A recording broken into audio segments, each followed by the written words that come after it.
மோடியுடைய பிரச்சாரங்கள் ஒவ்வொரு ஸ்டேட்லையும் அந்த ஸ்டேட்டுக்கு ஏற்ற மாதிரியான கேம்பெயினை வந்து பிஜேபி பண்ண வேண்டியது இருக்குது. ஸோ ஃபஸ்ட் என்ன பண்ணுறாங்கன்னா, ஃபஸ்ட் ஃபேஸ் வரும்போது முஸ்லீம்ஸ் எல்லாம் டச் பண்ணல. அப்போ பொருளாதாரம் பேசினாங்க, அந்த டைமில் ட்ரக்ஸை பற்றி பேசினாங்க, இந்த விஷயங்கள்லாம் பண்ணுறாங்க.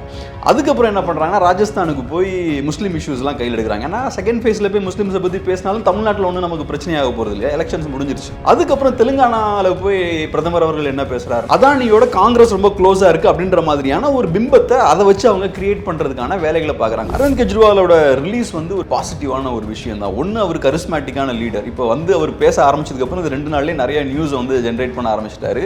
பிஜேபி இந்த தடவை சீட்ஸ் எதுவும் பஞ்சாப்ல ஜெயிக்க போறதில்ல, ஆம் ஆத்மி பெருசா அவங்க பெர்ஃபார்ம் பண்ண போறாங்க. இவிஎம்ல ஒரு கிளியரான ஸ்டாண்ட் இல்லாம அப்போசிஷன் பார்ட்டிஸ் விஷயமா வைக்கிறதுங்கிறது அது எப்படி மக்கள் மத்தியில் ப்ரொஜெக்ட் ஆகும்? உங்க கட்சியில 2 வாய்ஸ், சிதம்பரம் அவர்களும் கார்த்திக் சிதம்பரம் அவர்கள்லாம் என்ன சொல்றாங்கன்னா, இவிஎம்ல ஒரு சிக்கலும் இல்லை, எல்லாம் பக்காவா இருக்குன்றாங்க. அப்புறம் இன்னொரு சைடில் இவங்க பிரியங்கா காந்தி அவங்க குற்றச்சாட்டு சொல்றாங்க. அப்புறம் சாம் பிட்ரோட பார்த்தா அவர் எப்போ மாதிரி இவிஎம் அப்போஸ் பண்ணி சில விஷயங்கள் பேசுறாரு. ஸோ இது சரி கிடையாது, நீங்க கன்ஃபியூஸ் பண்ணாதீங்க. ஒரு எம்பி தொகுதிக்கு பார்த்தீங்கன்னா ஏகப்பட்ட கோடிகள் செலவழிக்கிறாங்க. ஆவரேஜாக ஒரு 25 crores-லேருந்து 50 crores செலவழிக்கிறாங்க. இப்போ இவிஎம் சரியில்லை, பிஜேபிக்கு அது ஃபேவரபுளாக இருக்குன்னா நீங்கள் 25 to 50 crores செலவழிக்க மாட்டீங்க இல்லையா? ஸோ நான் எப்படி பார்க்குறேன்னா, ஒரு சாமானியனாக பார்க்குறேன், நீங்கள்லாம் நிறைய காசு செலவழிக்கிறீங்க, ரோட்டில் வந்து காசு கொடுத்து பிரச்சாரம்லாம் பண்ணுறீங்க, இவ்வளோ ஒர்க்கு நீங்கள் பண்ணுறீங்கன்னா மேபி இவிஎம் கரெக்டாக தான் இருக்குமோ அப்படின்ற மாதிரி நான் யோசிக்கிறேன். பட் நீங்கள் அது தப்புன்னு நீங்கள் அதை சொல்கிறீங்கன்னா அதுக்கேற்ற செயல்பாடுகளை கையில் எடுங்க. அப்போ எலெக்ஷன்ஸை பாய்காட் பண்ணுங்க, என்ன பண்ணுமோ அந்த விஷயத்தை பண்ணுங்க. அதுக்கப்புறம் எனக்கு தெரிஞ்சுங்க சவுத்தில் இருக்கக்கூடிய இந்த 2 ஸ்டேட்ஸ் அவங்க கையில் இல்லைன்றது அவங்களுக்கு பெரிய ஒரு வீக்னஸ். பட் அதை நார்த்தை வச்சு அவங்க காம்பன்சேட் பண்ணிடுவாங்க. தமிழ்மண் நேயர்களுக்கு வணக்கம். இன்றைய நேர்காணல் சிறப்பு விருந்தினர் ஊடகவியலாளர் கேப்ரியல் தேவதாஸ் அவர்கள். வணக்கம் சார். வணக்கம். மோடியுடைய பிரச்சாரங்கள் 3 கட்ட தேர்தல் முடிஞ்சு, 4வது கட்டத்துடைய பிரச்சாரம் முடிஞ்சு, தேர்தல் மட்டும் பாக்கி இருக்கு, இன்னும் ஒரு 3 இருக்கு.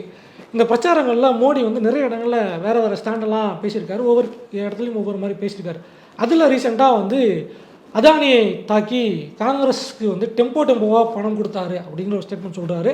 காங்கிரஸ் எதிர்வினை ஆட்டிட்டாங்க. ஆனால் மோடி அதானி பிரிக்க முடியாது அப்படிங்கிற ஒரு ஸ்டாண்ட் இருந்துட்டு இருந்துச்சு. மொதானி அப்படிங்கிற காயின் பண்ணலாம் டேர்ம் பண்ணிக்கிட்டு இருந்த இடத்துல அதானியை வந்து மோடி விமர்சிக்கிறார் அப்படிங்கிறதுக்கு பின்னணியில் என்ன காரணம் இருக்குன்னு நினைக்கிறேன்? அது நான் எப்படி பார்க்குறேன்னா, யூஸ்வலாக 2014 இருக்கட்டும் 2019 இருக்கட்டும், பிஜேபிக்கு வந்து ஒரு சென்ட்ரல் தீம் இருந்தது. காங்கிரஸ் வந்து ஒரு பெரிய எதிரி, அவங்க இந்தியாவை நாசம் பண்ணதே காங்கிரஸ் தான் அப்படின்ற ஒரு கேம்பெயின் அவங்க ரன் பண்ணுவாங்க. அதே மாதிரி 2014 பார்த்தோம்னா, இந்தியாவை நாங்கள் ஒரு பெரிய ஒரு வல்லரசாக்க போகிறோம், ஒரு எக்கனாமிக் சூப்பர் பவர் ஆக்க போகிறோம், நிறையா ஜாப்ஸ்லாம் நாங்கள் கிரியேட் பண்ண போகிறோம், ஒரு இன்க்ளூசிவ் கவர்மெண்ட்டாக இருப்போம், நாங்கள் எல்லாரையும் அகாமடேட் பண்ணுவோம், அந்த மாதிரியான ப்ராமிசஸ்லாம் அவங்க பண்ணிட்டு இருந்தாங்க. 2019 பார்த்தோம்னா செக்யூரிட்டி, இந்த மாதிரி விஷயங்கள், டெரரிசமை நாங்கள் ஒழிச்சு கட்டிடுவோம், அப்புறம் ஆர்டிகிள் 370 கையில் எடுத்தாங்க, இந்த மாதிரி விஷயங்களை 2019 கையில் எடுத்தாங்க. ஸோ இந்த யூஸ்வலாக இப்போ காமன் தீம் என்னென்னா, இப்படி நாங்கள் பெரிய இஷ்யூஸ் எல்லாம் கையில் எடுக்கணும். இதெல்லாம் மோசமாகிறதுக்கான காரணம் என்னென்னா, காங்கிரஸ் வந்து இந்த ஒரு 50 வருஷமாக இந்தியாவை நாசம் பண்ணிட்டாங்க, அதுக்கான மாற்று வந்து நாங்கள் தான், மோடி அப்படின்ற ஒரு பெரிய தலைவர் இந்த விஷயத்தான் சரி பண்ணிடுவார் அப்படின்றது தான் விஷயமா இருந்தது. So Kashmir to Kanyakumari single தீமில் அவங்க எலெக்ஷனை ரன் பண்ணியிருக்காங்க, ஒரு சிங்கிள் தீமில் கேம்பெயின் பண்ணுவாங்க. இப்போ இந்த தடவை ஸ்பெசிஃபிக்காக என்ன ஆகுதுன்னா, நான் எப்படி பார்க்குறேன்னா, பிஜேபி வேறு நிறையா ஸ்டேட்ஸுக்குள்ளே அவங்க கால் தடத்தை வந்து பதிக்க ட்ரை பண்ணுறாங்க. தமிழ்நாடாக இருக்கலாம், சவுத் சைடில் அவங்க ஃபோக்கஸ் பண்ணுறாங்க. இந்த மாதிரி விஷயங்கள் பண்ணும்போது ஸ்பெசிஃபிக்காக அந்த ஏரியாவுக்கு ஏற்ற கேம்பெயினை அவங்க டிசைன் பண்ண ட்ரை பண்ணுறாங்க. இதுக்கான இன்னொரு முக்கியமான காரணம் என்னென்னா, காங்கிரஸ் ரொம்ப வீக் ஆயிடுச்சு. முன்னாடி மாதிரி நீங்கள் காங்கிரஸை ஒரு பிரதான எதிர்கட்சியாக மட்டுமே வச்சு உங்கள் கேம்பெயினை பில்ட் பண்ண முடியாது. ஸோ இப்போ காங்கிரஸ் வீக் ஆனதுக்கப்புறம் என்ன ஆகுதுன்னா, நிறைய ரீஜனல் பார்ட்டிஸ் இப்போ பிஜேபிக்கு எதிராக ஃபைட் பண்ணுறாங்க. ஸோ அப்போ ஒவ்வொரு ஸ்டேட்லேயும் அந்த ஸ்டேட்டுக்கு ஏற்ற மாதிரியான கேம்பெயினை வந்து பிஜேபி பண்ண வேண்டியது இருக்குது. ஸோ ஃபஸ்ட் என்ன பண்ணுறாங்கன்னா, ஃபஸ்ட் ஃபேஸ் வரும்போது முஸ்லீம்ஸ் எல்லாம் டச் பண்ணல. அப்போ பொருளாதாரம் பேசினாங்க, அந்த டைமில் ட்ரக்ஸை பற்றி பேசினாங்க, இந்த விஷயங்கள்லாம் பண்ணுறாங்க. அதுக்கப்புறம் என்ன பண்ணுறாங்கன்னா, ராஜஸ்தானுக்கு போய் முஸ்லீம் இஷ்யூஸ்லாம் கையில் எடுக்கிறாங்க. ஏன்னா செகண்ட் ஃபேஸில் போய் முஸ்லீம்ஸை பற்றி பேசினாலும் தமிழ்நாட்டில் ஒன்றும் நமக்கு பிரச்சனையாக போகிறது இல்லையா, எலெக்ஷன்ஸ் முடிஞ்சிருச்சு. அதுக்கப்புறம் தெலுங்கானாவில் போய் பிரதமர் அவர்கள் என்ன பேசுகிறாருன்னா, நீங்கள் சொன்ன அதானிய பிரச்சனை, அந்த பிரச்சனையை வந்து கையில் எடுக்கிறார். ஏன்னா தெலுங்கானாவை பொறுத்தளவில் காங்கிரஸ் ஆட்சி அங்கே நடந்துகிட்ருக்கு. ஏறக்குறைய 12,000 கோடி ரூபாய்க்கு அவங்க அங்கே இருக்கக்கூடிய ஸ்டேட் கவர்மெண்ட் வந்து MOUs வந்து சைன் பண்ணியிருக்காங்க. ஸோ அந்த மக்களுக்கு தெரியும் அதானி நிறையா இங்கே இன்வெஸ்ட் பண்ண போகிறார் அப்படின்ற விஷயம். ஸோ பிஜேபி என்ன பண்ணுறாங்கன்னா, அதானியோட காங்கிரஸ் ரொம்ப க்ளோஸாக இருக்குது அப்படின்ற மாதிரியான ஒரு பிம்பத்தை அதை வச்சு அவங்க கிரியேட் பண்ணுறதுக்கான வேலைகளை பார்க்குறாங்க. ஸோ இப்போ பிஜேபி இதுக்கு முன்னாடி இருந்ததை விட கொஞ்சம் டிஃப்ரெண்ட்டான ஒரு எலெக்ஷன் ஸ்ட்ராட்டஜியை கையில் எடுக்கிறாங்க. இது பிஜேபிக்கு கம்ஃபர்டபுளான ஒரு விஷயமானு பார்த்தோம்னா கண்டிப்பாக இல்லை. ஏன்னா பிஜேபியை பொறுத்தளவில் ஒன் நேஷன் ஒன் லீடர் அப்படின்ற மாதிரி ஒரு சிங்கிள் டீமில் போகிறது தான் பிஜேபிக்கு அட்வான்டேஜ். பட் இருந்தாலும் இப்போ பிஜேபிக்கு இந்த தேவை இருக்குது. ஏன்னா இந்தியா அலையன்ஸுன்றது நிறைய கட்சிகளை உள்ளே வச்சிருக்கனால அவங்கள ஸ்பெசிஃபிக்காக அப்போஸ் பண்ண வேண்டிய தேவை இருக்குது. அதனால இந்த ஸ்ட்ராட்டஜி எடுக்கிறாங்கன்னு நான் பார்க்குறேன். இன்னொன்று வந்து நீங்கள் சொன்னீங்க நிறைய இடங்களில் பிஜேபி வந்து கால் ஊன்றதுக்கான வேலைகளில் ஈடுபட்டிருக்காங்க. இந்த எலெக்ஷனில் வந்து அதிகமாக ரீஜனல் பார்ட்டிஸையும் அட்டாக் பண்ணியிருக்காங்க அப்படிங்கிற விஷயத்தை பார்க்க முடியுது. முதல் முறையாக நவீன் பட்நாயக் விமர்சனம் இதுக்கு முன்னாடி வந்து டைரெக்டாக மோடி நவீன் பட்நாயக்கை பேசினாரான்னு தெரியல. பட் இப்போ வந்து அவரை விமர்சிக்க ஆரம்பிச்சிட்டார். ஸோ ரீஜனல் பார்ட்டிஸை டார்கெட் பண்ணுறது மூலியமாக அந்த சங்கை வந்து நம்ம கையில் எடுக்க முடியும் அப்படின்னு நினைக்கிறாங்களா? கண்டிப்பாக. இப்போ ஏன்னா நவீன் பட்நாயக்கை பொறுத்தளவில் ஒரிசாவில் எனக்கு தெரிஞ்சு பிஜேபி வந்து சீரியஸாக ஃபோக்கஸ் பண்ணுறாங்க. இப்போ ஒரிசா, தெலுங்கானா இந்த மாதிரியான ஸ்டேட்ஸில் பிஜேபிக்கு வந்து அவங்க டேலியை இம்ப்ரூவ் பண்ணுறதுக்கான வாய்ப்பு இருக்குது. ஒரிசா, தெலுங்கானா, அப்புறம் வெஸ்ட் பெங்கால் கூட சொல்லலாம். ஏன் நான் இந்த 3 ஸ்டேட்ஸை ஸ்பெசிஃபிக்காக சொல்கிறேன்னா, யூஸ்வலாக இப்போ பஞ்சாப் எடுத்துப்போமே, பஞ்சாபில் வந்து காங்கிரஸ் வந்து ஸ்ட்ராங்காக இருக்காங்க, அப்புறம் ஷிரோமணி அகாலி தள் வந்து ஸ்ட்ராங்காக இருக்காங்க, பிஜேபி அவங்களோட அலையன்ஸில் இருக்காங்க. அதுக்கப்புறம் ஆம் ஆத்மின்ற ஒரு புது பார்ட்டி உள்ளே வருது. ஃபஸ்ட்டு ரொம்ப வீக்காக தான் பெர்ஃபார்ம் பண்ணுறாங்க, அப்புறம் கொஞ்சம் சீட்ஸ் அப்படி ஜெயிக்கிறாங்க, அப்புறம் இந்த லாஸ்ட் அசம்பிளியில் பார்த்தோம்னா கம்ப்ளீட்டாக ஸ்வீப் பண்ணுறாங்க. ஸோ அதே மாதிரி தமிழ்நாட்டில் கூட நீங்கள் திமுகவோட க்ரோத் எடுத்துக்கிட்டிங்கன்னா 1967 கம்ப்ளீட்டாக ஸ்வீப் பண்ணுறாங்க. ஒரு பாயிண்ட்டுக்கு அப்புறம் அந்த குவாண்டம் ஜம்பும்பாங்க, படால்னு ஒரு க்ரோ பண்ணக்கூடிய ஒரு ஸ்பேஸ் வரும். ஸோ இப்போ நீங்கள் தெலுங்கானாவும் ஒரிசாவும் எடுத்துக்கிட்டீங்கன்னா அந்த மாதிரியான ஒரு சூழல் தான் இருக்கு. இப்போ பிஜேபி அங்கே 8 சீட்ஸ் வின் பண்ணியிருக்காங்க 2019. இவங்க நவீன் பட்நாயக்கோட கட்சி பார்த்தோம்னா 12 சீட்ஸில் அவங்க ஜெயிச்சிருக்காங்க. ஸோ அந்த போன தடவை அதுக்கு முன்னாடி 2014 சிங்கிள் சீட் நினைக்கிறேன் பிஜேபிக்கு. ஸோ சிங்கிள் சீட்லேருந்து 8க்கு வந்திருக்காங்க. இப்போ அந்த குவாண்டம் ஜம்ப் சொன்னோம்ல, நவீன் பட்நாயக்கோட கட்சியை மீறி நம்ம பிகஸ்ட் பார்ட்டியாக ஒரிசாவில் மாறக்கூடிய ஒரு வாய்ப்பு இருக்குது. ஸோ அதை நோக்கி அவங்க முயற்சி பண்ணிட்டு இருக்காங்க. அதே விஷயம் தான் தெலுங்கானாலையும் அவங்க கன்சிஸ்டண்ட்டாக க்ரோ ஆகிருக்காங்க. அங்கே தெலுங்கானாவில் கூடிய பிகஸ்ட் பார்ட்டி ஆகிறதுக்கான ஒரு ஸ்கோப் இருக்குது. அதே போல் வெஸ்ட் பெங்கால்லையும் ஒரு பெரிய ஒரு ஜம்பை ஏற்கனவே அவங்க பார்த்துருக்காங்க. இதை தாண்டி போகிறதுக்கான வாய்ப்பு இருக்குது. இதில் இன்னொரு விஷயத்தையும் சொல்லணும்.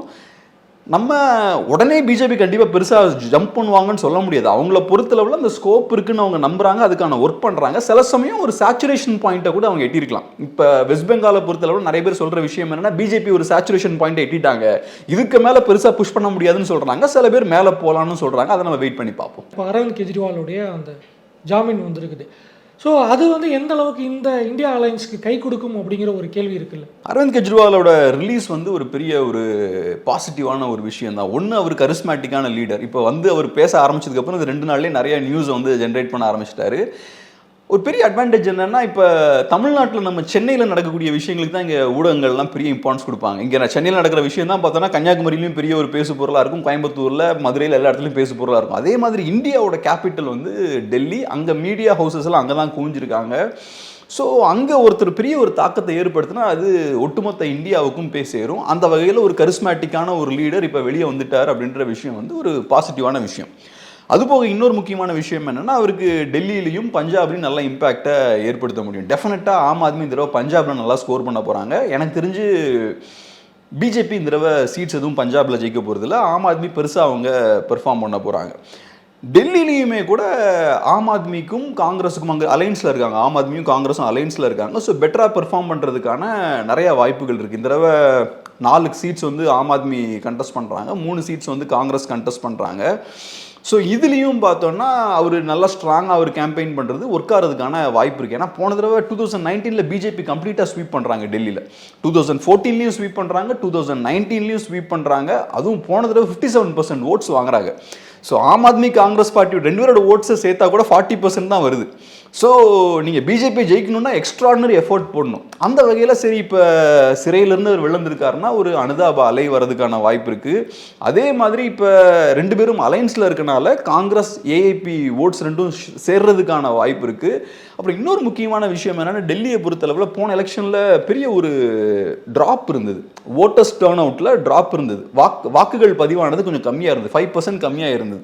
அதுக்கான காரணம் என்னென்னா, போன எலெக்ஷனில் ஆம் ஆத்மியும் காங்கிரஸும் தனியாக நின்னாங்க. ஸோ மக்களுக்கு தெரியும் இவங்க பிஜேபி எதிர்ப்போட்டுகளை இவங்க பிரிக்க போகிறாங்க, ஸோ இவங்களுக்கு ஓட்டு போட்டு பிரோஜனம் இல்லைன்னு சொல்லிட்டு நிறைய பேர் வந்து ஓட் போட போகல. ஸோ இந்த தடவை அவங்களும் வந்து ஓட் போட்டாங்கன்னா டெஃபினட்டாக டெல்லியில் நல்ல சான்ஸ் இருக்குது. பட் இதில் ஒரு சிக்கல் என்னென்னா, ஒரு முக்கியமான ஒரு சிக்கல் என்னென்னா, காங்கிரஸ் ஆம் ஆத்மி அலைன்ஸ் ஒர்க் ஆகுமா அப்படின்றது ஒரு பெரிய சிக்கல். ஏன்னா ஆம் ஆத்மியை பொறுத்த அளவில் காங்கிரஸ் பார்ட்டியை விமர்சனம் பண்ணி தான் அவங்க கட்சியை பில் பண்ணியிருக்காங்க. காங்கிரஸும் ஆம் ஆத்மியை கடுமையாக விமர்சிச்சிருக்காங்க. இவங்கெல்லாம் ஜெயிலில் இருக்க வேண்டியவங்கெல்லாம் பேசியிருக்காங்க. இப்போ ரெண்டு பேரும் சேர்ந்து உட்காந்துருக்காங்க. அது ஒர்க் ஆகுமான்னு தெரியல. இந்த பிரச்சாரம் வந்து இந்த எலெக்ஷன் கேம்பெயின்லேயே வந்து மிக முக்கியமாக வந்து அதிகமாக பேசுபொருளான விஷயம் வந்து இவிஎம் அப்படிங்கிற விஷயம் தான். அப்போசிஷன் பார்ட்டிஸ் வந்து அவ்வளோ பிரச்சனை பண்ணாங்க, கேஸ் போட்டு அந்த கேஸ் எல்லாம் வந்து சுப்ரீம் கோர்ட் வந்து ரிஜெக்ட் பண்ணிட்டாங்கன்னு பார்க்க முடியுது. இதே அப்போசிஷன் வந்து இவிஎம் மேலே டவுட் பண்ணுறாங்க. ஆனால் இன்னொரு பக்கம் வந்து என்ன சொன்னாங்க அப்படின்னா, பிஜேபி ஸ்டேட் கவர்மெண்ட்ஸில் ஜெயிக்கும் போது ஸ்டேட் கவர்மெண்ட்ஸில் அவங்க ஜெயிக்கவே இல்லை, நாங்கள் தான் ஜெயித்தோம், கொல்லப்புற வழியாக தான் ஆட்சி பிடிச்சாங்க அப்படிங்கிறாங்க. ஒரு சில ஸ்டேட்ஸில் அப்போசிஷன் பார்ட்டிஸே ஜெயிச்சிருக்காங்க. ஸோ இந்த ஒரு ஸ்டாண்ட் இருக்குல்ல, இவிஎம்மில் ஒரு கிளியரான ஸ்டாண்ட் இல்லாமல் அப்போசிஷன் பார்ட்டிஸ் தொடர்ந்து ஒரு கிரவுண்டில் வந்து அதை ஒரு விஷயமா வைக்கிறதுங்கிறது அது எப்படி மக்கள் மத்தியில் ப்ரொஜெக்ட் ஆகும்? ஃபர்ஸ்ட் எதிர்கட்சிகள் புரிஞ்சுக்க வேண்டிய ஒரு விஷயம் என்னன்னா, எலெக்ஷனுக்கு முன்னாடி ஈவ் ஆஃப் த எலெக்ஷன் போல ஃபர்ஸ்ட் ஃபேஸ் ஆரம்பிக்கிறதுக்கு முன்னாடி காங்கிரஸ் பார்ட்டி இந்த இஷ்யூஸ் எடுக்கிறாங்க. இவங்க பிரியங்கா காந்திலாம் இந்த இஷ்யூவை பேசுகிறாங்க. ஸோ எலெக்ஷனுக்கு முன்னாடி நீங்கள் இவிஎம் இஷ்யூவை கையில் எடுத்தீங்கன்னா அது உங்களுக்கு எதிராக தான் போகும். இப்போ இவிஎம் மிஷின் சரியில்லை, அதனால தான் பிஜேபி ஜெயிக்கிறாங்க அப்படின்ற ஒரு ஆர்கியூமெண்ட்டை நீங்கள் முன்வைக்கிறீங்கன்னா உங்கள் ஆதரவாளர்கள் என்ன யோசிப்பாங்க? நம்ம போய் ஓட்டு போட்டதில் பிரயோஜனமே இல்லை, ஓட்டு போட்டோம்னா டெஃபினட்டாக பிஜேபி தான் ஜெயிக்க போகுது, நம்ம போடுற ஓட்டெல்லாம் பிஜேபிக்கு தான் போகுது, அப்புறம் எதுக்கு ஓட்டு போடணும், ஓட்டு போட்டு வேஸ்ட் ஆனு தானே யோசிப்பாங்க. ஸோ அப்போ எதுக்கு தேவையில்லாமல் அதை சொல்கிறீங்க? ஸோ இப்போ இந்த எலெக்ஷனுக்கு முன்னாடி ஈவ் ஆஃப் த எலெக்ஷன் இந்த மாதிரி நீங்கள் பேசுகிறது உங்களுக்கு எதிராக போகும். ஒன்று. ரெண்டாவது, இப்போ ஆர்டிகல் 370 இருக்குன்னா கரெக்டான ஒரு ஸ்டாண்ட் எடுக்கிறீங்களே, ஆர்டிகல் 370 குறித்த ஒரு கரெக்டான ஒரு பார்வை உங்களுக்கு இருக்குது, யூசிசியை குறித்து உங்களுக்கு கரெக்டான பார்வை இருக்குது, நீட்டு குறித்த பார்வை ஒவ்வொரு ஸ்டேட்டில் கூடிய கட்சிகளுக்கும் ஒரு பார்வை இருக்குது. ஸோ அந்த மாதிரி ஒரு இஷ்யூவை நீங்கள் எடுக்கிறீங்கன்னா, இவிஎம் சரியில்லை அப்படின்ற ஒரு இஷ்யூ கையில் எடுக்கிறீங்கன்னா சாலிடான ஒரு ஸ்டாண்ட் எடுங்க. இங்கே இருக்கக்கூடிய திமுகவும் சரி, காங்கிரஸும் சரி, எல்லா கட்சிகளும் இவிஎம்மை கொஸ்டின் பண்ணக்கூடிய எல்லா கட்சிகளும் கிளியர் கட் ஸ்டாண்ட் எடுங்க. இவிஎம் கரெக்டாக தப்பா, இவிஎம் தப்பு அப்படின்ற ஒரு ஸ்டாண்டை நீங்கள் எடுத்துட்டிங்கன்னா அடுத்தது என்ன பண்ணணும்? நீங்கள் எலெக்ஷனை வந்து பாய்காட் பண்ணணும். ஏன்னா இப்போ ஒரு கிரிக்கெட் மேட்ச் நானும் நீங்களும் ஆடுறோம், நடுவில் அம்பையர் வந்து உங்களுக்கு ஃபேவரபுளாகவே இருக்காருன்னா அப்புறம் நான் அந்த கேம்லேயே நான் பார்ட்டிசிபேட் பண்ண முடியாது இல்லை, நான் கூட போட்டி போட்டதுலேயே பிரோஜனம் இல்லைல்ல. ஸோ இவிஎம் தப்பு அப்படின்ற ஒரு ஸ்டாண்ட் எடுத்துட்டிங்கன்னா அதை எலெக்ஷன் நீங்கள் பாய்காட் பண்ணுங்கள். டெமோக்ரஸியை காப்பாற்றணும். இவிஎம் தப்பாக இருக்குன்னா டெமோக்ரஸியை அழிஞ்சு போச்சுன்னு அர்த்தம். ஸோ டெமோக்ரஸியை காப்பாற்றுறதுக்கான வேலைகளில் வந்து நீங்கள் இறங்குங்க. ஆனால் இப்போ நீங்கள் என்ன பண்ணுறீங்க, உங்கள் கட்சியிலேயே 2 வாய்ஸ் இருக்குது. சிதம்பரம் அவர்களும் கார்த்திக் சிதம்பரம் அவர்கள்லாம் என்ன சொல்றாங்கன்னா, இவிஎம்ல ஒரு சிக்கலும் இல்லை, எல்லாம் பக்காவா இருக்குன்றாங்க. அப்புறம் இன்னொரு சைடில் இவங்க பிரியங்கா காந்தி அவங்க குற்றச்சாட்டு சொல்றாங்க. அப்புறம் சாம் பிட்ரோட பார்த்தா அவர் எப்பவும் போல அவரு ஒரு மாதிரி அவரும் இந்த மாதிரி இவிஎம் அப்போஸ் பண்ணி சில விஷயங்கள் பேசுறாரு. ஸோ இது சரி கிடையாது. நீங்க கன்ஃபியூஸ் பண்ணாதீங்க. இப்போ நீங்க செய்யற விஷயத்தை பார்க்கும்போது எப்படி தோணுதுன்னா, எலெக்ஷனில் ஜெயிச்சா எங்களோட உழைப்பு வச்சு நாங்கள் ஜெயிச்சோம் நீங்கள் சொல்லுவீங்க, தோத்தா இல்லை இவிஎம்னால தோத்தோன்னு சொல்லுவீங்க. அந்த மாதிரி ஒரு சாக்கு போக்கு இப்போவே நீங்கள் கிரியேட் பண்ணிட்டீங்களோ அப்படின்ற மாதிரி தோணுது. பட் இது வந்து மக்கள் முன்னாடி நீங்கள் பலவீனமாக ஒரு தோற்றத்தை கிரியேட் பண்ணுறீங்க. ரெஸ்பான்சிபிலிட்டி எடுத்துக்கிறதுக்கு தயங்குறாங்களா? அவங்களுடைய வெற்றியில் கிரெடிட் எடுத்துக்கும் போது தோல்விக்கான ரெஸ்பான்சிபிலிட்டி எடுத்துக்கிட்டு கோர்ஸ் கரெக்ஷன் பண்ணுறதுல அவங்க கோட்டை விடுறாங்க. எனக்கு சீரியஸாக புரியல. ஏன் நான் சொன்ன மாதிரி தான், இப்போ எலெக்ஷனுக்கு முன்னாடி நீங்கள் இவிஎம் சரியில்லைன்னு சொன்னீங்கன்னா உங்கள் கட்சிக்காரங்களும் வந்து ஓட் போட மாட்டாங்க. ஏன் அதை நீங்கள் அந்த மாதிரி சொல்கிறீங்கன்ற விஷயம் எனக்கு தெரியல. அப்படி சீரியஸாக நீங்கள் நம்புறீங்கன்னா டெஃபினட்டாக இறங்கி நீங்கள் சண்டை போடணும். இதெல்லாம் தாண்டி அவங்க பேசுகிறாங்கன்னா நான் எப்படி பார்க்குறேன்னா, நீங்கள் சொன்னது போல் தோல்விக்கு அதுக்கு ரெஸ்பான்சிபிலிட்டியை முதல்ல நம்ம எடுக்கணும். டெமோக்ரஸியில் நம்ம தோக்குறோன்னா அதுக்கான பொறுப்பை நம்ம எடுக்கணும், அந்த விஷயத்த பண்ணணும். அதுக்கு வந்து சும்மா சாக்கு போக்குகள் இந்த மாதிரி நம்மளாக மேனுஃபேக்சர் பண்ணக்கூடாது. நான் எதை வச்சு இதெல்லாம் சொல்கிறேன்னா எனக்கு தெரியல, எனக்கு இவிஎம் பற்றி ஹானஸ்ட்டாக எனக்கு தெரியல. ஒவ்வொருத்தவங்களும் ஒவ்வொரு மாதிரி விஷயங்கள் சொல்கிறாங்க. ஸோ நான் எப்படி நம்புகிறேன்னா, நான் எப்படி இதை பார்க்குறேன்னா, இப்போ காங்கிரஸ் பார்ட்டி டிஎம்கேலாம் கண்டெஸ்ட் பண்ணுறாங்க எலெக்ஷன்ஸில், இவிஎம் தான் யூஸ் பண்ணப்படுது இல்லையா. ஒரு எம்பி தொகுதிக்கு பார்த்தீங்கன்னா ஏகப்பட்ட கோடிகள் செலவழிக்கிறாங்க. ஆவரேஜாக ஒரு 25 crores-லேருந்து 50 crores செலவழிக்கிறாங்க. இப்போ இவிஎம் சரியில்லை, பிஜேபிக்கு அது ஃபேவரபுளாக இருக்குன்னா நீங்கள் 25 to 50 crores செலவழிக்க மாட்டீங்க இல்லையா. ஸோ நான் எப்படி பார்க்குறேன்னா, ஒரு சாமானியனாக பார்க்குறேன், நீங்கள்லாம் நிறைய காசு செலவழிக்கிறீங்க, ரோட்டில் வந்து காசு கொடுத்து பிரச்சாரம்லாம் பண்ணுறீங்க, இவ்வளோ ஒர்க்கு நீங்கள் பண்ணுறீங்கன்னா மேபி இவிஎம் கரெக்டாக தான் இருக்குமோ அப்படின்ற மாதிரி நான் யோசிக்கிறேன். பட் நீங்கள் அது தப்புன்னு நீங்கள் அதை சொல்கிறீங்கன்னா அதுக்கேற்ற செயல்பாடுகளை கையில் எடுங்க. அப்போ எலெக்ஷன்ஸை பாய்காட் பண்ணுங்கள், என்ன பண்ணுமோ அந்த விஷயத்தை பண்ணுங்கள். அதுக்கப்புறம் இன்னொரு விஷயம் வந்து இந்த கேம்பெயினில் வந்து பிஜேபியை பொறுத்த வரைக்கும் வந்து ஆல் இன் ஒன் வாய்ஸ் அப்படிங்கிற விஷயம் இருக்கும். மேலே ஒரு கமெண்ட் வந்துருச்சு அப்படின்னா கீழே வரைக்கும் அது வந்து ரிஃப்ளெக்ட் ஆகும். அந்த எதிர்ப்பு குரல் இருந்தாலும் அவ்வளோ பெருசாக வெளியே வர்றதுக்கான வாய்ப்புகள் இல்லை அப்படி இருந்துகிட்டு இருக்கு. பட் இந்த பக்கம் வந்து இந்தியா அலையன்ஸ்குள்ளேயோ இல்லை காங்கிரஸ்குள்ளேயுமே வந்து அவ்வளோ காமனாக அந்த ஒரு சிங்கிள் வாய்ஸில் பேசுகிறதுக்கு தயங்குறாங்களோங்கிற ஒரு பார்வை இருக்குது. அதை பற்றி நீங்கள் என்ன நினைக்கிறீங்க? கண்டிப்பாக காங்கிரஸ் பார்ட்டி சிங்கிள் வாய்ஸில் பேச முடியாது இல்லையா? ஏன்னா அது நிறைய கூட்டணி கட்சிகள் நிறைய பேர் இருக்காங்க. இப்போ இந்தியா அலைன்ஸ் பொறுத்தளவில் காங்கிரஸ் பார்ட்டி எவ்வளோ சீட்ஸ் கண்டஸ்ட் பண்ணுறாங்கன்னு நினைக்கிறீங்க? 300+ கண்டஸ்ட் பண்ணுறாங்க. அரௌண்ட் 320 சீட்ஸ் நினைக்கிறேன், 328 நினைக்கிறேன். இது வந்து காங்கிரஸ் பார்ட்டியோட வரலாறுலேயே ரொம்ப கம்மியான சீட்ஸ். அது இதுக்கு முன்னாடி அவங்க ரொம்ப கம்மியாக கண்டஸ்ட் பண்ண சீட்ஸ் எப்போனா 2004 ஏறக்குறைய 410 to 420 சீட்ஸ் கண்டஸ்ட் பண்ணாங்க. ஸோ 2004 தான் உள்ளதுலேயே கம்மியாக இருந்தது. ஸோ அப்போ இருந்து இப்போ வரைக்கும் பார்த்தீங்கன்னா அதுக்கு இதையும் கம்பேர் பண்ணி பார்த்தீங்கன்னா ஏறக்குறைய 100 சீட்ஸ் அவங்க கம்மியாக கண்டஸ்ட் பண்ணுறாங்க. ஸோ காங்கிரஸ் பார்ட்டி பெரிய லெவலில் பலவீனப்பட்டிருக்காங்க. ஸோ இப்போ நீங்கள் சொன்னது மாதிரி இந்தியா அலையன்ஸ் ஒரு சிங்கிள் வாய்ஸில் பேசணுன்னா அது காங்கிரஸ் பார்ட்டி ஸ்ட்ராங்காக தான் பேச முடியும் இல்லையா? இப்போ காங்கிரஸ் பார்ட்டி ஒரு 450 சீட்ஸில் கண்டஸ்ட் பண்ணுறாங்கன்னா அவங்க சிங்கிள் வாய்ஸில் பேசலாம். ஏன்னா 540 சீட்ஸில் 543 நினைக்கிறேன் டோட்டலாக. அதில் நாங்கள் 450 நிற்கிறோம். அப்போ நாங்கள் தான் அவங்களோட வாய்ஸ் தான் எல்லாமே இருக்கும். பட் இப்போ அப்படி முடியாதுல்ல. ஸோ பார்ட்டியாக அவங்க வீக்காக இருக்காங்கிறத தாண்டி அலையன்ஸ்குள்ளேயுமே அவங்க வந்து ஒரு பிரச்சனையை கிரியேட் பண்ணுறாங்கல்ல. தமிழ்நாட்டில் உதயநிதிக்கு எதிராக உதயநிதி பேசின சனாதனம் ஸ்டாண்டை வச்சு பிஜேபி யூஸ் பண்ணிக்கிட்டு இருந்துச்சு. அப்போ வந்து அதை காங்கிரஸ் டிஃபெண்ட் பண்ணக்கூடிய ஸ்டேஜில் இருந்தாங்க. அதை சைலண்ட்டாக கொண்டு போனாங்க. அதுக்கப்புறம் தெலுங்கானாவில் கேட்கும்போது வந்து ரேவந்த் ரெட்டி உதயநிதியை வந்து பனிஷ் பண்ணும் அப்படின்னு ஒரு ஸ்டேட்மெண்ட் கொடுக்குறாரு. தமிழ்நாட்டுக்குள்ளே அலையன்ஸில் இருக்கிற விசிகா கர்நாடகாவில் போய் கேண்டிடேட் போடுறாங்க, ஆந்திரா தெலுங்கானாவில் கேண்டிடேட் போடுறாங்க. கேரளாவில் என்ன ஸ்டாண்டு அப்படிங்கிறது தெரியும். ஸோ அலையன்ஸ்குள்ளே இருக்கும்போது கேரளா வெஸ்ட் பெங்கால் அதை விட்டுலாம், வழக்கமாக நடக்குது. புதுசாக இந்த வாட்டி இந்த மாதிரியான இஷ்யூஸ்லாம் நடக்கும்போது அது ஆப்வியஸாக இவங்களே பிஜேபிக்கு வந்து ஒரு சான்ஸை கொடுக்குறாங்களோ, இவங்களுடைய அந்த செல்ஃப் ஈகோவோ இல்லை வாட் எவர் இட் மேபி அவங்களுடைய personal ambitions R what ever, அதுக்காக வந்து பிஜேபிக்கு இவங்களே ஒரு ஆப்பர்ச்சுனிட்டிஸ் கொடுக்குறாங்களோங்கிற ஒரு கேள்வி இருக்குல்ல. இப்போ இந்தியா அலையன்ஸை பொறுத்தளவில் ஒரு பாயிண்டில் தான் அவங்க எல்லாருமே சேர்றாங்க. ஆன்டி பிஜேபி அலையன்ஸை கிரியேட் பண்ணும் அப்படின்ற ஒரு புள்ளியில் அவங்க எல்லாருமே சேர்றாங்க. அதை தாண்டி இந்த கட்சிகள் எல்லாத்துக்கும் வெவ்வேறு நலன்கள் இருக்குது. ஸோ இப்போ திமுகவோட அரசியல் நலன் ரொம்ப டிஃப்ரெண்ட்டாக இருக்கும். அங்கே இருக்கக்கூடிய கர்நாடகாவில் இருக்கக்கூடிய காங்கிரஸ் பார்ட்டியோட ரொம்ப டிஃப்ரெண்ட்டாக இருக்கும். ஸோ தமிழ்நாட்டில் வந்து நம்ம மேகதாது அணையை நாங்கள் கட்ட விட மாட்டோம் அப்படின்ற மாதிரி இங்கே நம்ம மேனிஃபெஸ்டோ ரிலீஸ் பண்ணுறோம். அங்கே சிவகுமார் என்ன சொல்கிறாருன்னா நாங்கள் கட்டுவோம் அப்படின்ற மாதிரி அவர் சொல்கிறாரு. அப்புறம் பெட்ரோல் டீசல் விலையெல்லாம் கம்மி பண்ணுவோம்னு நம்ம இங்கே சொல்கிறோம்.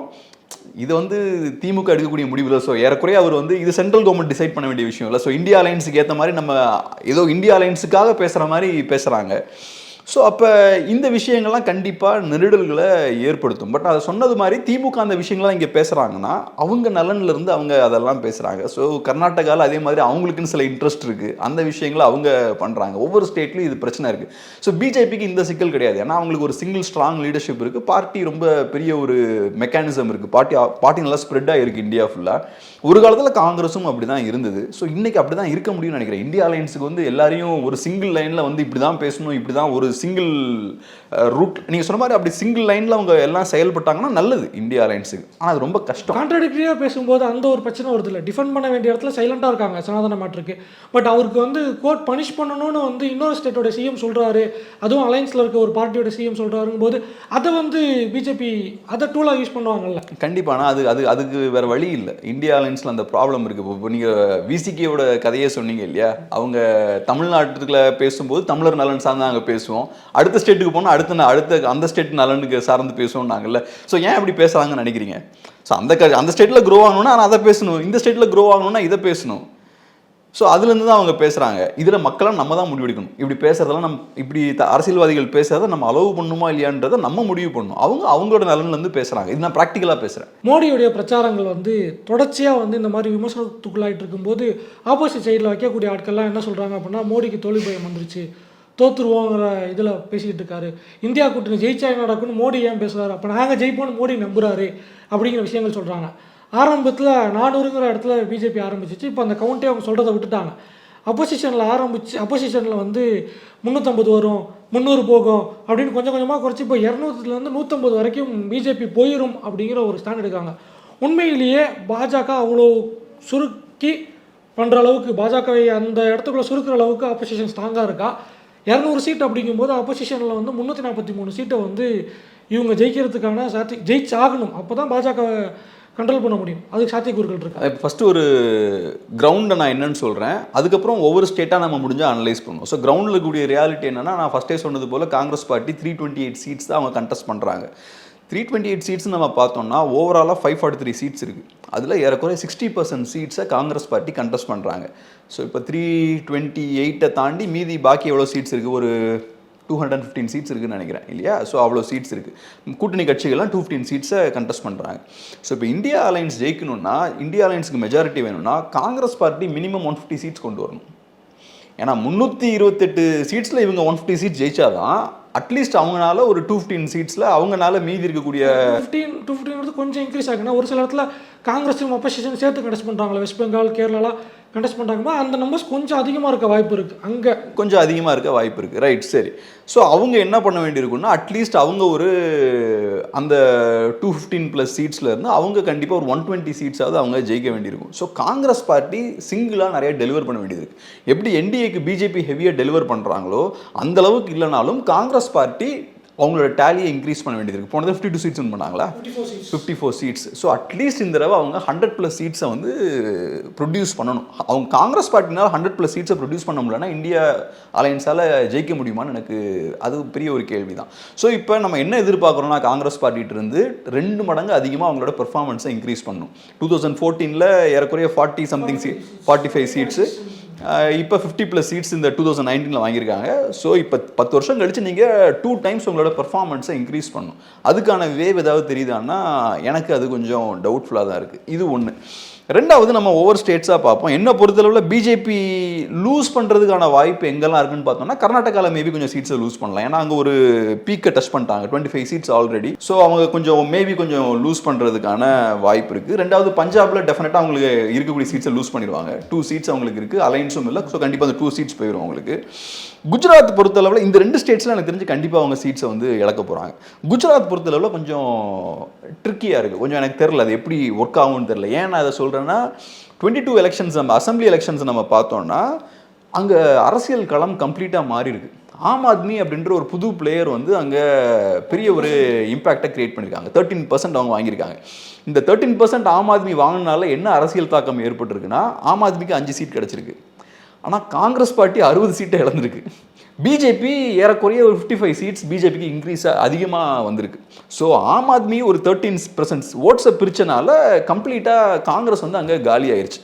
பட் இப்போ என்ன நடந்திருக்குன்னா, ஆம் ஆத்மி காங்கிரஸ் 2 பேரும் சேர்ந்து குஜராத்தில் வந்து கண்டெஸ்ட் பண்ணுறாங்க. ஸோ அப்படி கண்டெஸ்ட் பண்ணும்போது அப்போ anti BJP oats, Aam Aadmi அப்புறம் காங்கிரஸ் ஓட்ஸ்லாம் கரெக்டாக எல்லாம் ஒன்றா சேர்ந்துருமா அப்படின்ற ஒரு கேள்வி இருக்குது. அப்படி சேர்ந்ததுன்னா பிஜேபிக்கு அவங்க டஃப் கொடுக்கறதுக்கு வாய்ப்பு இருக்குது. மேபி இந்தியா அலையன்ஸுக்கு அங்கே சில சீட்ஸ் வந்து வரதுக்கு வாய்ப்பு இருக்குது. பெரிய நம்பர்னாலும் கொஞ்சம் சீட்ஸ் வரதுக்கு வாய்ப்பு இருக்குது. பட் இது ஒர்க் ஆகாமலும் போகலாம். ஏன்னா நம்ம ஏற்கனவே பார்த்தது போல் காங்கிரஸ் ஆம் ஆத்மி அலையன்ஸ் எப்படி ஒர்க் ஆகுன்றதை நம்ம கிரவுண்டில் எலெக்ஷன் ரிசல்ட் வந்ததுக்கு தான் சொல்ல முடியும். ஏன்னா அவங்க 2 பேருமே எலியும் பூனையுமா இருந்தவங்க இவ்வளோ நாளாக. இப்போ ஏன்னா காங்கிரஸை காலி பண்ணி தான் ஆம் ஆத்மி இவ்வளோ தூரம் வளர்ந்துருக்கு. இப்போ இந்த அலையன்ஸ் இப்போ 2 பேரும் சேர்ந்து நம்ம பிஜேபியை வீழ்த்தோன்னு வந்து சேர்ந்துருக்காங்க. இது எப்படி ஒர்க் ஆகும் அப்படின்ற விஷயம் எனக்கு தெரில. அதே போல் டெல்லி நம்ம ஏற்கனவே பார்த்துட்டோம். டெல்லியில் 7 சீட்ஸ் இருக்குது, கம்ப்ளீட்டாக ஸ்வீப் பண்ணிட்டாங்க பிஜேபி. இப்போ திருப்பி வரணும்னா நம்ம அகெயின் திரும்பவும் ஆம் ஆத்மி காங்கிரஸ் அலையன்ஸ் வந்து ப்ராப்பராக ஒர்க் ஆகுமா அப்படின்ற விஷயத்தை நம்ம டெல்லியிலையும் நம்ம பார்த்தா தான் நம்ம சொல்ல முடியும். மகாராஷ்டிரா ஒரு இன்ட்ரெஸ்டிங்கான ஒரு கேஸ். மகாராஷ்டிராவில் நல்ல ஹோப்ஸ் இருக்குது. இந்தியா அலையன்ஸ்காரங்க என்ன சொல்கிறாங்கன்னா, மகாராஷ்டிராவில் நாங்கள் நல்லா பெர்ஃபார்ம் பண்ணுறதுக்கு வாய்ப்பு இருக்குது. ஏன்னா சிவசேனா, என்சிபி அப்புறம் இந்தியன் நேஷனல் காங்கிரஸ் எல்லாரும் சேர்ந்து நிற்கிறாங்க. இவங்க எல்லாம் போன தடவை 2019 பார்த்தோன்னா இந்த 3 கட்சிகளோட ஓட் சேர்த்தோன்னா 50க்கு மேலே வருது, 50%க்கு மேலே வருது. ஸோ இப்போ திரும்பவும் அதே இதை ரிப்பீட் பண்ணாங்கன்னா நல்ல பெரிய பெர்ஃபார்மன்ஸை மகாராஷ்டிராவில் கொடுக்க முடியும். பட் இதில் சிக்கல் என்னென்னா, பிஜேபிக்காரங்க மகாராஷ்டிராவில் இருக்கக்கூடிய இந்த கட்சிகள் எல்லாத்தையும் உடைச்சிருக்காங்க. என்சிபியும் உடைச்சிருக்காங்க, அதே மாதிரி சிவசேனாவையும் உடைச்சிருக்காங்க. அது ஒன்று. 3 கட்சியுமே உடைச்சிருக்காங்க. காங்கிரஸ்ல இருந்து ஒரு சங்கம் எடுத்துருக்காங்க. காங்கிரஸ் 3 ஆஃப் தான் இங்கே இருக்குது. 3 அறையை 1.5 அங்கே கொண்டு போயிட்டாங்கன்னு அந்த மீம்ஸே போட்டாங்க. ரைட். ஸோ 2019 இந்த 3 கட்சிகள் எவ்வளோ பலமாக இருந்ததோ அதே பலத்தோட இன்னைக்கு இல்லை. ஸோ வீக்காக இருக்கக்கூடிய இந்த கட்சிகள் எப்படி பெர்ஃபார்ம் பண்ணுன்றது நமக்கு தெரியல. பட் அவங்க இந்தியா அலையன்ஸ் தரப்புலேருந்து சொல்லப்படுற விஷயம் என்னன்னா, நல்லா பெர்ஃபார்ம் பண்ணுவாங்க. ஏன்னா மக்கள் மத்தியில் ஒரு அனுதாப அலை இருக்குது. குறிப்பாக உத்தவ் தாக்கரேக்கு ஒரு பெரிய ஒரு அனுதாப அலை இருக்குது அப்படின்ற மாதிரி சொல்கிறாங்க. எனக்கு அதில் பெரிய நம்பிக்கை இல்லை. ஏன் நம்பிக்கை இல்லைன்னா, சிவசேனாவை பொறுத்தல அது என்ன ஐடியாலஜி அந்த கட்சிக்கு? அது ஒரு மராத்தி நேஷனலிசம் பேசக்கூடிய ஒரு கட்சி. அது மட்டும் இல்லாமல் ஹிந்துத்துவா பேசக்கூடிய ஒரு கட்சி. ஸோ இந்த ஐடியாவை பேசி தான் கடந்த ஆண்டுகளில் சிவசேனா வந்து ஒரு ஓட் பேஸை பில்ட் பண்ணியிருக்காங்க. காங்கிரஸை எதிர்த்து, நேஷனல் பார்ட்டி எதிர்த்து அவங்க சண்டை போட்டவங்க. அதே மாதிரி ஹிந்துத்துவ ஐடியாலஜியை பேசினவங்க. காங்கிரஸ் பார்ட்டி நமக்கான ஆள் இல்லை அப்படின்ற விஷயத்தை வச்சவங்க. ஸோ இப்போ என்ன பண்ணுறாங்கன்னா, அதே காங்கிரஸ் பார்ட்டியோட சேர்ந்துருக்காங்க. ஸோ ஒரு ஹிந்துத்துவா பார்ட்டி தான் அது ஆக்சுவலாக. இப்போ நீங்கள் உங்கள் ஐடியாலஜி தூக்கி போட்டு நீங்கள் காங்கிரஸோட போய் உட்காந்து காங்கிரஸ் கூட அலையன்ஸ் வச்சதை தாண்டி ரீசெண்ட் டைம்ஸில் அவங்க பேசுனதெல்லாம் வந்து ஹிந்துத்துவாலேருந்து வெளியே போயிட்டு வந்து மைனாரிட்டி பாலிடிக்ஸையும் சேர்த்து அவங்க பேசுகிறாங்க. அப்படி நம்ம பேச முடியாது. இப்போ ஃபார் எக்ஸாம்பிள் இப்போ நான் வந்து இப்போ நான் பிஜேபி கட்சியில் இருந்துக்கிட்டு நான் மைனாரிட்டி பாலிடிக்ஸ் பேசுவேன் அப்படின்னா என் கட்சியில் இருக்கவங்களாம் வெளில போயிடுவான்ல. ஸோ அதான் சொல்கிறேன், இப்போ நீ இவ்வளோ நாளாக உங்களோட ஓட் பேஸ் என்ன ஓட் பேஸ்னால் நீங்கள் மராத்தி நேஷனலிசமும் ஹிந்துத்துவாவும் பேசி தான் ஒரு ஓட் பேஸை பில்ட் பண்ணியிருக்கீங்க. இப்போ திடீர்னு நீங்கள் மைனாரிட்டி பாலிடிக்ஸ் பேசிட்டு பிஜேபி வந்து சர்வாதிகாரம் ஹிந்துத்துவா பாலிடிக்ஸ் வேண்டாம் நீங்கள் பேசினீங்கன்னா அது உங்கள் கட்சிக்காரங்க ஏற்றுப்பாங்களா மாட்டாங்களான்ற ஒரு கேள்வி இருக்குது. அதுவும் எனக்கு இந்த சந்தேகங்கள்லாம் இருக்குன்னு சொல்ல வரேன். கம்ப்ளீட்டாக அப்படி தான் ஒர்க் ஆகுமான்னு எனக்கு தெரியல. ஸோ மகாராஷ்டிரா நீங்கள் நினைக்கிற மாதிரி ஈஸியான ஒரு வாக் ஆன் த பார்க்கும்பாங்கல்ல, அப்படி இருக்காது. ஸோ மேபி கொஞ்சம் சீட்ஸ் மேபி வரலாம். ராஜஸ்தான்லேயும் கொஞ்சம் இன்டர்னலாக ராஜஸ்தானில் நிறைய பிரச்சனைகள்லாம் சோஷியல் ப்ராப்ளம்ஸ் அங்கே நிறையா இருக்குது அப்படின்ற மாதிரி கேள்விப்படுறேன். நிறைய சோஷியல் குரூப்ஸ் இடையில ஒரு டென்ஷன் இருக்குன்றாங்க. அது எந்த அளவுக்கு, ஏன்னா நம்ம ராஜஸ்தானில் இல்லை. ஸோ அந்த டென்ஷன்ஸ் எல்லாம் எக்ஸாஜரேட்டும் பண்ணலாம், ரொம்ப காமாகவும் சொல்லலாம். பட் ராஜஸ்தானில் கொஞ்சம் சீட்ஸை லூஸ் பண்ணுறதுக்கு வாய்ப்பு இருக்குது அப்படின்ற மாதிரி சொல்கிறாங்க. பிஜேபி லூஸ் பண்ணுறது கொஞ்சம் வாய்ப்பு இருக்குன்றாங்க. இது போக நம்ம ஏற்கனவே பார்த்தது போல் ஒடிசா தெலுங்கானாவில் பிஜேபி கொஞ்சம் எக்ஸ்ட்ரா ஸ்கோர் பண்ணுறதுக்கு வாய்ப்பு இருக்குது. வெஸ்ட் பெங்கால்லையும் வாய்ப்பு இருக்குது. அப்படி பெருசாக எக்ஸ்ட்ரா ஸ்கோர் பண்ணலாம்னு இருக்கிறத வந்து அவங்க ரீட்டைன் பண்ணிடுவாங்க. என்ன பொறுத்தளவில் யூபியில் கூட அவங்க கொஞ்சம் எக்ஸ்ட்ரா ஸ்கோர் பண்ணுறதுக்கு வாய்ப்பு இருக்குன்னு தான் பார்க்குறேன். இங்கே பொதுவான தமிழ் மீடியாவில் நிறைய பேர் பார்க்கும்போது அவங்க சொல்கிறது என்னென்னா யூபியில் பாஜக ஒரு வீழ்ச்சி எந்த சந்திப்பாங்கன்ற மாதிரி நிறைய பேர் சொல்கிறாங்க. பட் எனக்கு என்னமோ யூபியில் அவங்க நல்லா ஸ்கோர் பண்ணுவாங்கன்னு தோணுது. ஏன்னா போன எலெக்ஷனில் மாயாவதி வந்து பிஎஸ்பி வந்து 10 சீட்ஸ் வாங்கியிருக்காங்க. இந்த எலெக்ஷனில் அந்த பிஎஸ்பி கட்சி வந்து களத்திலேயே இல்லை, அவங்க கிரவுண்டில் வந்து அந்த கட்சியே இல்லை அப்படின்ற ஒரு சூழல் தான் இருக்குது. ஸோ இப்போ இந்த ஓட்ஸ் எங்கே போக போகுது அப்படின்ற கேள்வி இருக்குது. ஸோ நான் என்ன சொல்கிறேன்னா பிஜேபிக்கு தான் அந்த ஓட்ஸ் வந்து போகிறதுக்கான வாய்ப்பு அதிகம். ஏன்னா தலித் ஓட்ஸை பொறுத்தளவில் எஸ்பி வந்து மோஸ்ட்லி அவங்க யாதவா கட்சியாக அது பார்க்கப்படுது. Congress party of course Dalit votes வந்து அவங்க கவர்றதுக்கான வாய்ப்பு இருக்குது. பட் இருந்தாலும் காங்கிரஸ் பார்ட்டி ரொம்ப வீக்காக இருக்கனால அவங்களால கவர முடியுமா அப்படின்றதும் கேள்வி. யூபியை பொறுத்த வரைக்கும் எனக்குமே ஒரு டவுட் இருக்குது. என்ன அப்படின்னா போன வாட்டி வந்து 22 வந்து அவங்க அசம்பிளி எலெக்ஷன் ஃபேஸ் பண்ணுறாங்க. 400 சீட்ஸில் காங்கிரஸால் 2 சீட்டு தான் அவங்களால ஜெயிக்க முடியுது. அந்த இடத்துல கொண்டு போய் அவங்களுக்கு 17 சீட்டு கொடுக்குறாங்க, 17 சீட்டு கொடுக்குறாங்கும் போது கட்சி அங்கே வீக்காக இருக்குது. லாஸ்ட் டைம் ராகுல் காந்தியால் கண்டெஸ்ட் பண்ண முடியாமல் தோத்துட்டு வெளியே வந்தார். இந்த வாட்டியும் தொகுதியை விட்டு மாற்றி அங்கே ஒரு எட்ஜ் இருக்குமோ தான் போகிறார். ஸ்மிருதி இரானி அவரால் ஜெயிக்க முடியல.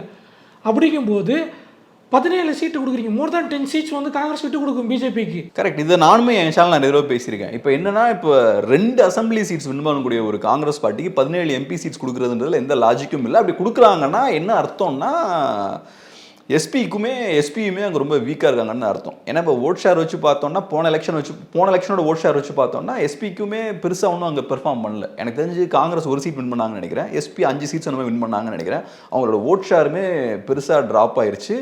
இப்போ மாயாவதியும் அங்கே களத்தில் இல்லை. அப்படிங்கும்போது அந்த ஓட் வந்து கிட்டத்தட்ட ப்ரோ பிஜேபி டோனில் தான் இருந்துகிட்டு இருக்காங்க. அப்போது ஆப்வியஸாக அங்கே இருக்க ஓட்ஸ் வந்து பிஜேபிக்கு மைக்ரேட் ஆகிறது பாசிபிலிட்டி அதிகமாக இருக்குது. அவங்க ஒரு மாதிரி செயல்படாமல் அமைதியாக இருக்காங்கன்னா அது காரணம் என்னென்னா பிஜேபிக்காரங்க நம்ம ஓட்ஸை வாங்கிட்டு போகணுன்றதுக்காக தான் அவங்க அமைதியாக இருக்காங்க. அவங்க ஏன் அமைதியாக இருக்காங்கன்னு தெரில. சொல்கிற விஷயம் என்னென்னா பிஜேபி அவங்க மேலே நிறைய அழுத்தங்களெல்லாம் போடுறாங்க அப்படின்ற விஷயம் சொல்கிறாங்க. பட் அவங்க அமைதியாக இருக்காங்க, ஆக்டிவாக இல்லை. அந்த ஓட்ஸ் வந்து கண்டிப்பாக வெளியே போகுது.